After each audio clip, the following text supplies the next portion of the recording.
How are you? Yeah, it's all good, man. I've been waiting for this interview, so I'm ready to go. Oh, awesome. Well, thank you so much for giving me your time today. Thank you so much. Yeah, So, no worries, mate. It's a Sunday, so it's not much to do. I got some drumming later on, but yeah, that's about it.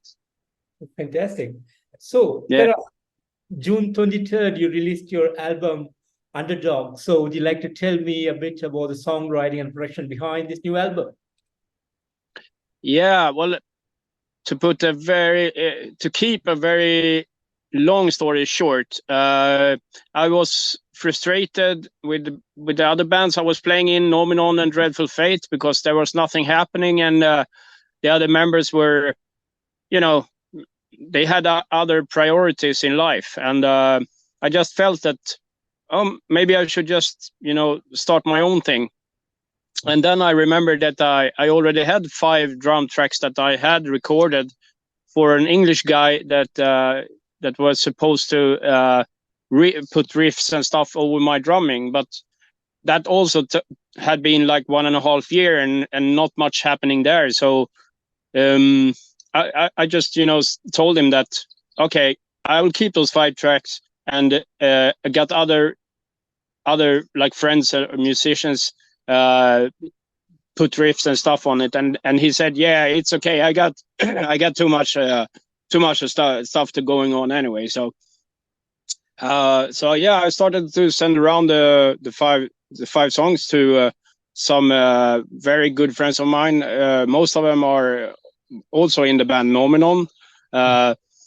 So I knew what to expect in a way, but I never thought that it would come back to me, all 5 songs, within like 48 hours, and it was just amazing. I was so blown away by the result already there. There was no vocals, no nothing, but it was drums, guitars, and some leads and solos and stuff, So at that point, I felt I was on the right path. I was going somewhere, and I could really, get the grip on this project and keep going.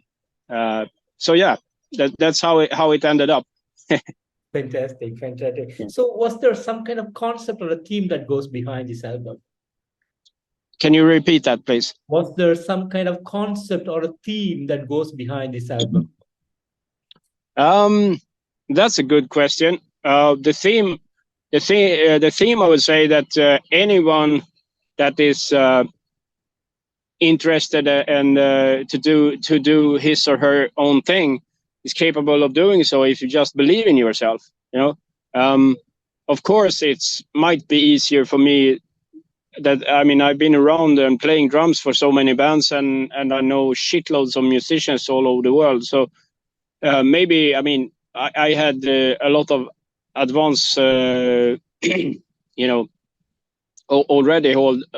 already had all the connections that I needed and felt comfortable with when I started to contact, Mark Grieve and Jörgen Sandström and Hell Butcher, Keith in Destroyer and stuff. It was just obvious that they were all interested to participate on this album, and I was so happy when everybody seems as keen on being part of it as myself in a way, because it's a little bit of a different way to work with having all the 5 songs that I mentioned earlier. Only drums. There was nothing, So when the riffs come on and everything, it was like piece by piece. It just turned out so extreme and so brutal, and in a very original way. Yeah. Fantastic. And talking about the album, 14 amazing extreme metal songs, beautifully done, great progression, the power, the energy, the brutalism. It's everything that comes out so amazing. Each and every song is totally mind blowing to listen to. Thank you so much for putting up this amazing album this year. As a creator, how do you feel about the outcome? I'm extremely pleased, really. the guy who put together all the sound files that was recorded is named Gord Olson, and he sings for the death metal band Dark End that I also joined last year. But I've been working with him on AngelBlast project and also an EP with Dark End. So I knew that he was like a magician at sounds, so to speak. So I when I asked him, are you interested to take this responsibility, because I know it was massive, because I already then I sort of knew it would be over 20 musicians involved in it. So there's so much so many files to just collect and to know, get the sounds to fit together with everything, and then, I mean, after all, it's a lot of different styles within the extreme metal genres, like grindcore, death metal, black metal, thrash metal even. So it's I'm once again, I was just, completely overwhelmed and blown away that by the result, because it feels like it's one album, and even though all the genres that I mentioned, it doesn't matter because they all blend well together. And I mean, I grew up.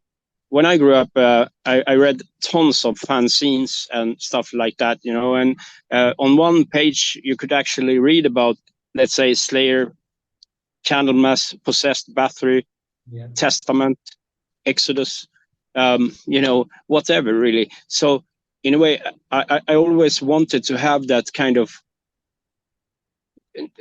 like open mind in a way, but also stick within the extreme metal genre. So because I love all of it, I also love heavy metal, of course, and even some melodic stuff. But this is an extreme metal album, and that was what I was aiming for to start with. And I also knew that, of course, there was no other way, because I just looked at the line of musicians that were involved. So I knew it was going to turn out brutal, Amazing. And did you do something special on the day of the release on June 23rd? One more time, please. Did you do something special on the day of the release of this album? Well, I actually had a bottle of champagne, but I never opened it.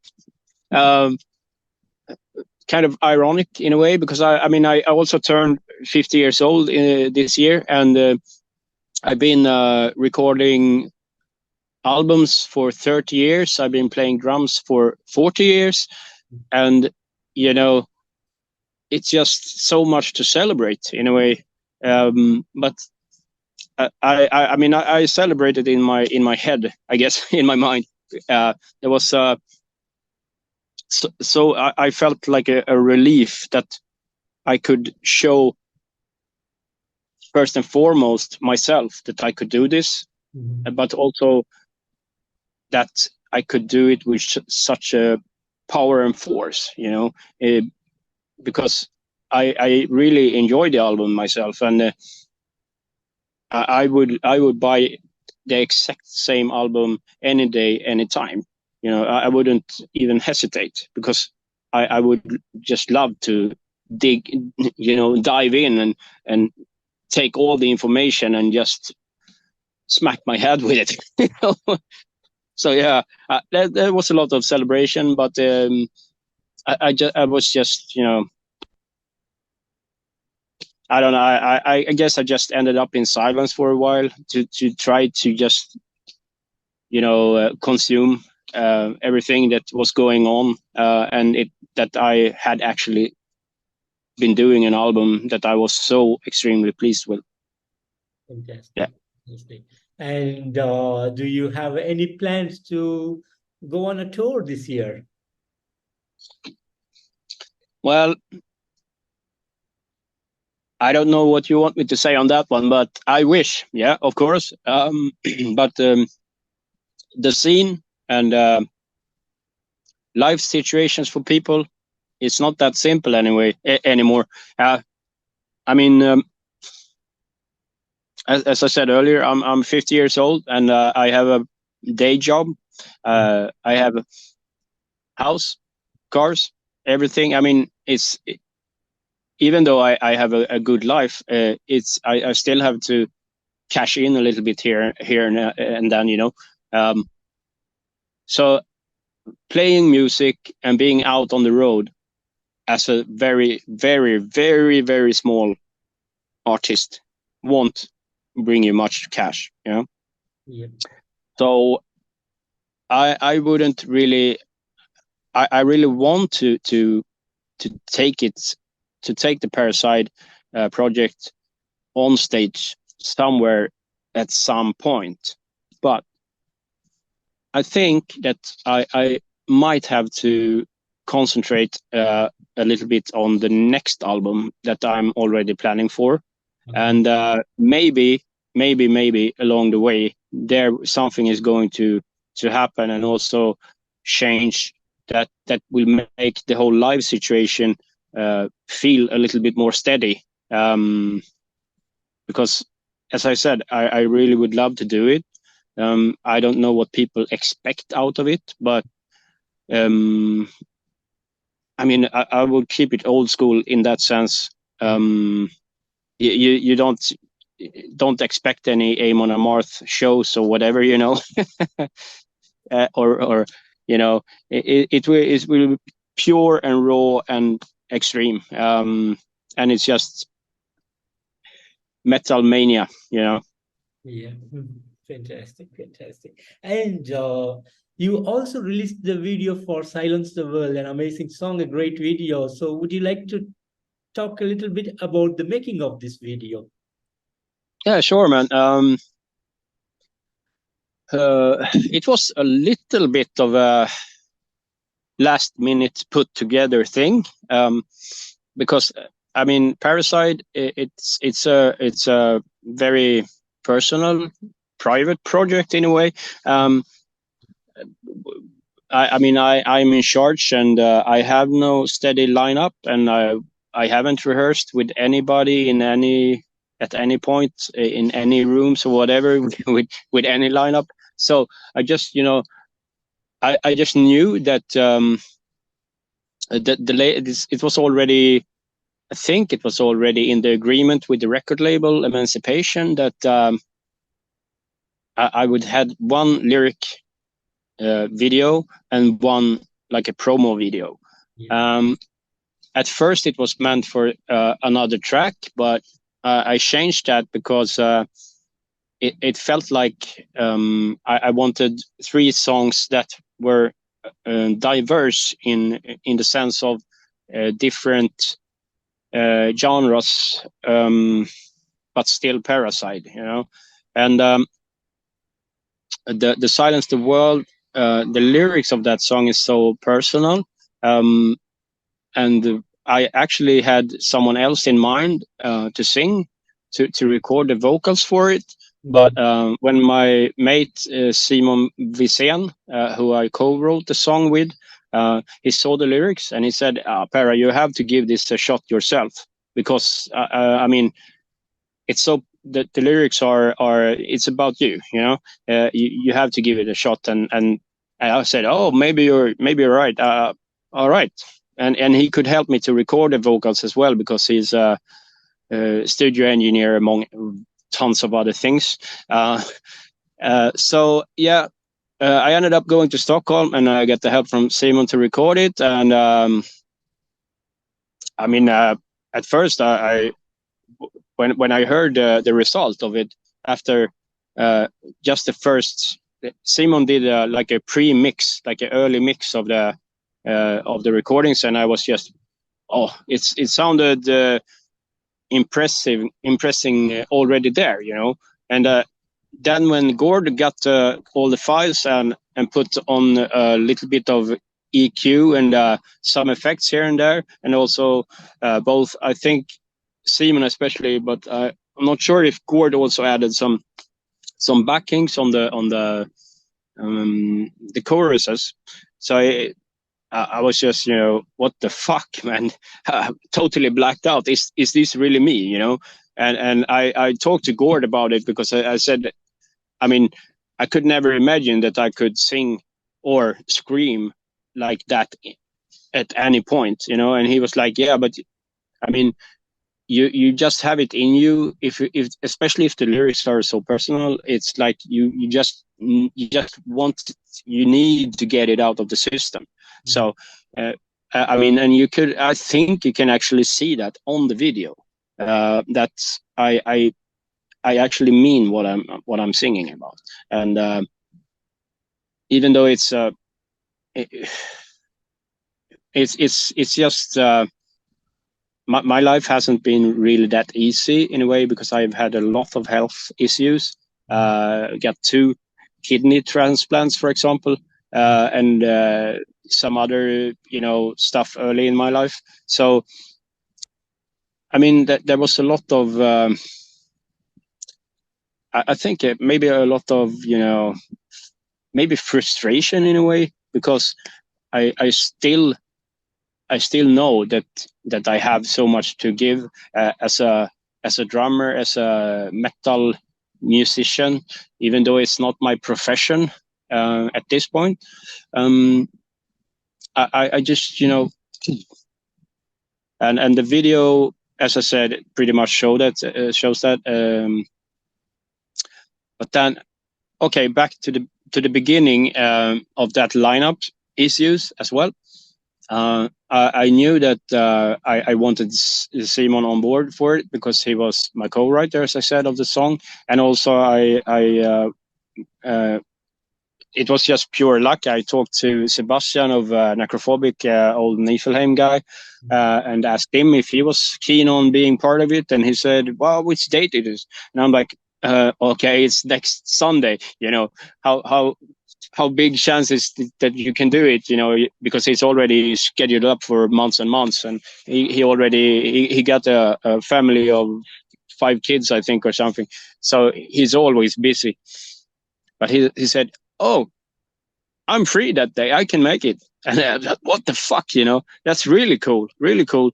So then we were 3, and I know that I wanted to do it in Avesta, the city of Avesta, where we rehearsed with the Dreadful Fate, because it's a good environment. It's a good both. We could record the drums, guitars, video clips in the rehearsal spot that they have there, and also they have a lot of cool surroundings with old buildings and old mills and stuff like that. So I asked Johan of Interment, also Dreadful Fate, and he was just, yeah, I'm really interested to be part of it. What do you want me to do? And I said, hang on, I already got 2 guitar players, and so yeah, you have to do the bass lines then. And he's like, yeah, sure, no worries. Okay, cool. I got a lineup, and because as we already know by now, that I'm singing. So the only question was that, am I going to sing and play the drums, together, but as Chris Reifert, for example? But as we already spoken about, it's my first time singing, so I felt very like I don't even have the time to practice in only 1 week to both sing and play drums on the whole song, because it's a 7.5 minute or whatever it is. So I just I'm gonna play the drums separately and do the vocals separately. So but then it was also about that editing stuff and putting everything together. But the label Emancipation Production had a guy called Rafael Barros that did that, and he already did that Horripolation lyrical video at first, and I think that was maybe close to 2 months before this promotion video.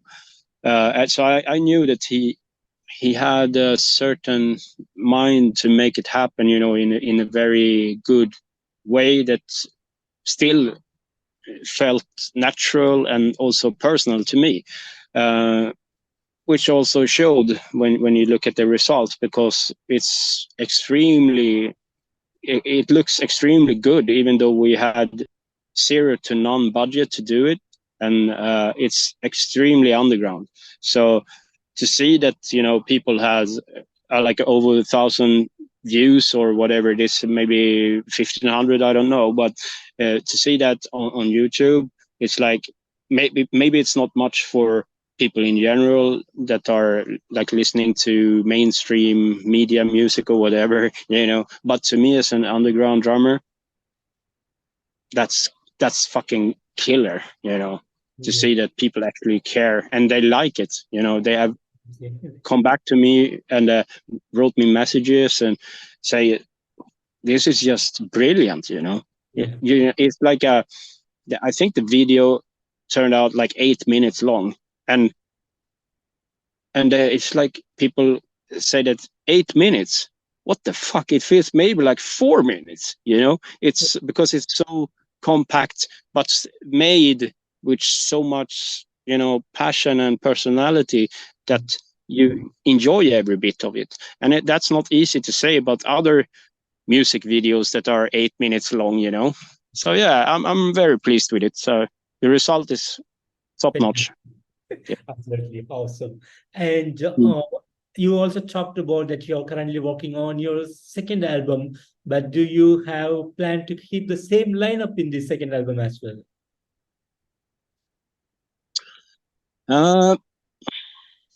I would say maybe 25 to 40%. Because I really would appreciate to work with Simon and Kvaen, for example, who wrote Inexorable track with, and also Gord. I mean, if Gord would be interested to put all the music files together again, I would be extremely happy, because I have such a confident and total, you know, I totally believe in the guy, and I know that he's also going through some rough times. So it would mean a lot to him as well to be part of something that is so, you know, it's so it takes him to some other, you know, level, and he can think about something else for a while. So yeah, I really hope to get Gord on board. I mean, I've been talking to some guys already, and I pretty much have too many options to go with. But I would love to do the well, pretty close to the same theme in a way. It would be probably 4 or 5 original songs, and maybe, let's say, 5 covers. Because why it's 14 covers on the Underdog album, that's because, I mean, the Nasum songs that I recorded, they are not even a minute long, none of them. So I mean, I did, but still, even though they are not 1 minute long, they still mean the world to me that I did it, because Mieszko ended up dying in the tsunami in 2004. So to get that out of the system, and as a tribute to him, that meant a lot to me. And I got something planned for the next album too, with pretty much the same kind of like a tribute, and the love that I had for this person. So yeah, I really hope to get that going, and if not, I have other plenty options. But yeah, I got some plans, but you know, as I can't really talk too much about it, because it's so much up in the air. So, but there's certainly some persons and some musicians that was on the first album that will also be on the second album. That's for sure. Yeah. Fantastic, fantastic. And like we spoke, we already have a plan for the second album. But as a band, how do you look into the future for Perracide? Yeah, as we spoke about earlier, maybe take it to the live stages, and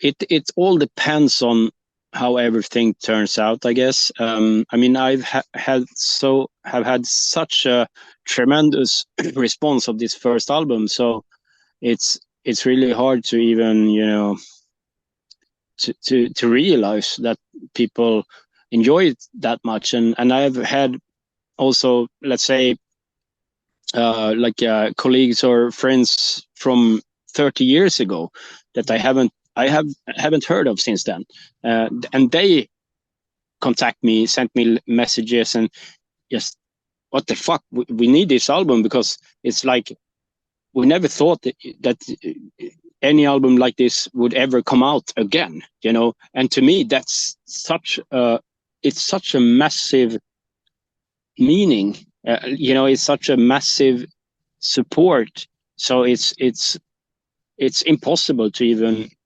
understand, because as I said also earlier, that if anybody else put out an album like this, I would buy it straight away without even thinking twice, because it's so much passion for the underground. And also the meaning behind the album Underdog is that I've been, you know, I never really been with the hot shots, but still I don't do it for, I never started to play drums because of money and fame or whatever,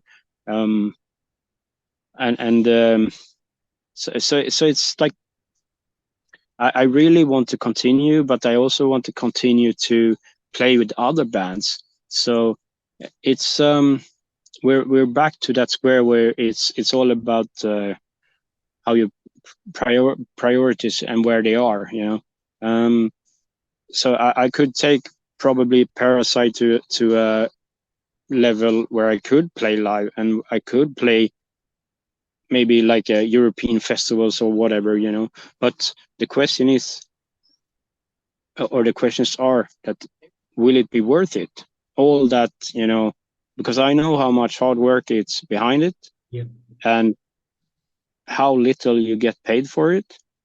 So it's like, let's see, should I just keep it on this like level where I could enjoy it and have a good time and write songs and record songs and have a good time with my friends and old buddies, you know, or should I, you know, try to take that step where I've seen so many others before me, and even including myself, has failed, you know, but it never turns out well. Maybe a show or two in you know, here and there. That's not my aim. My aim is to have fun, you know. My aim is to play metal, but I want to do it on my premises, if you understand what I mean. Yeah. Fantastic, fantastic. And Perra, more than 30 years of contribution to metal music. So how do you feel the journey that you have traveled so far?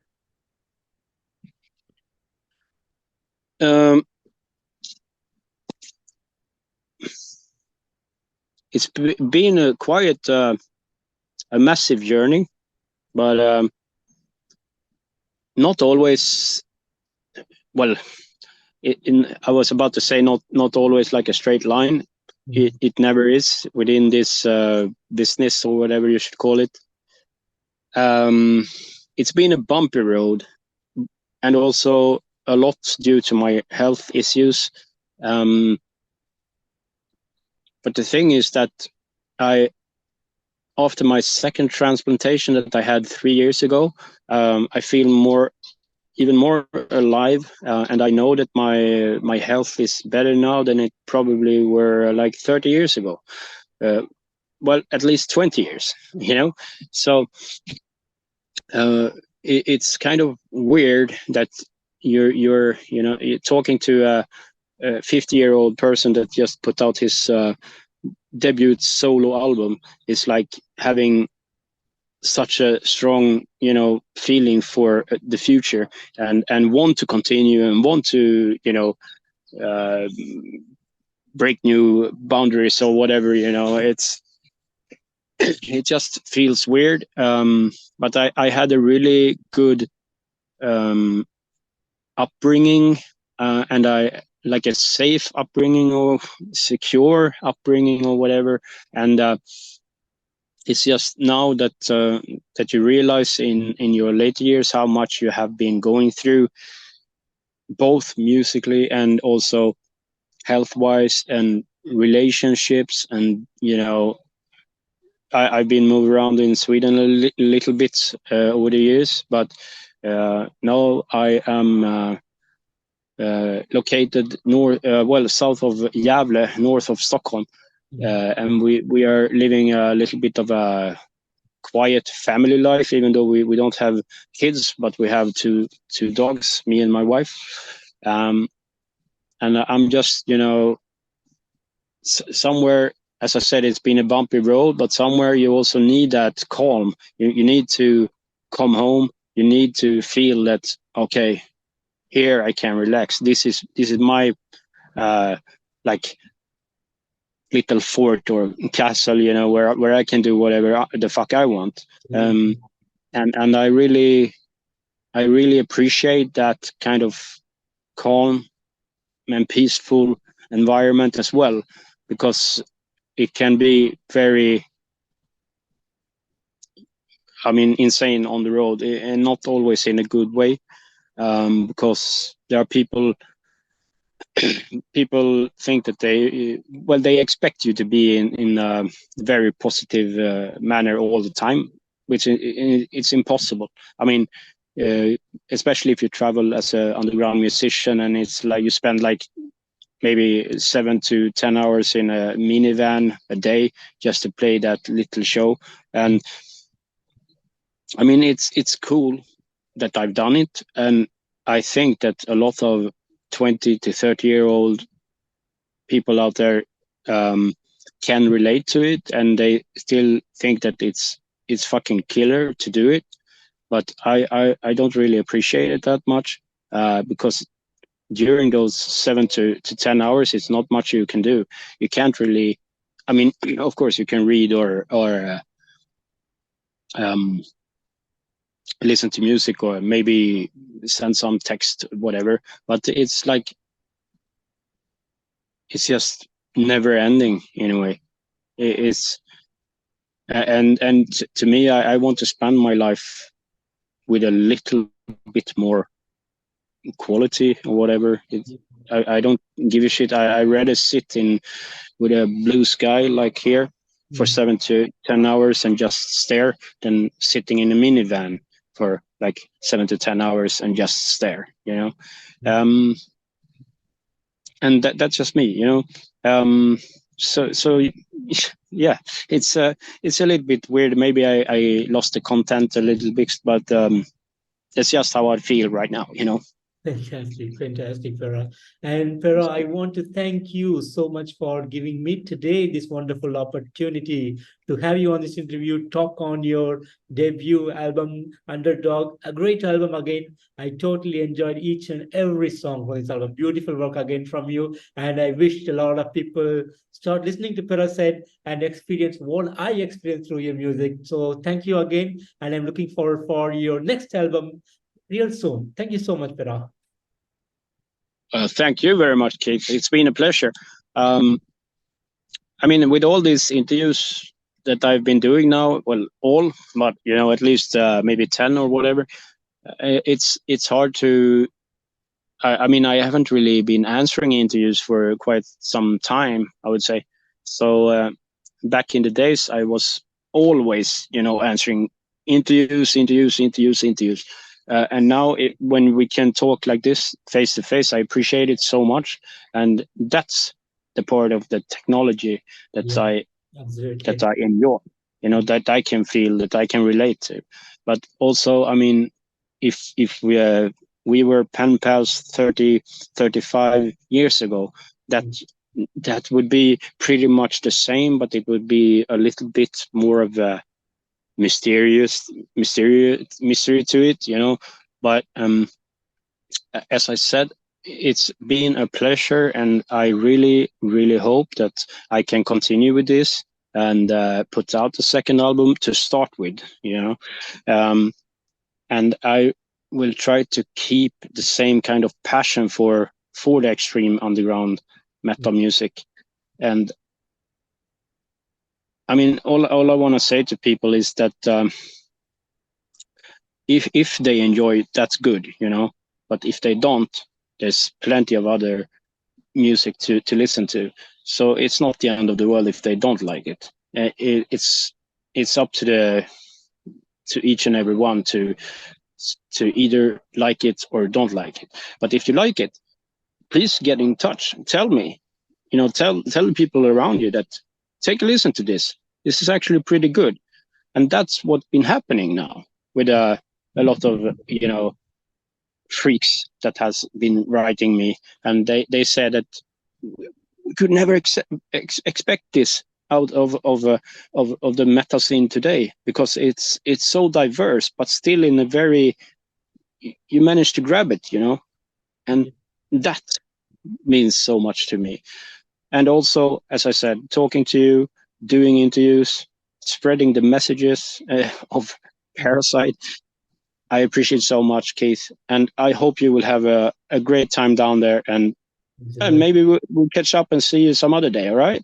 Thank you. Perra. Thank you so much, and you have a good day, Perra. Take care of yourself. Yeah, you too. Bye bye. Bye bye.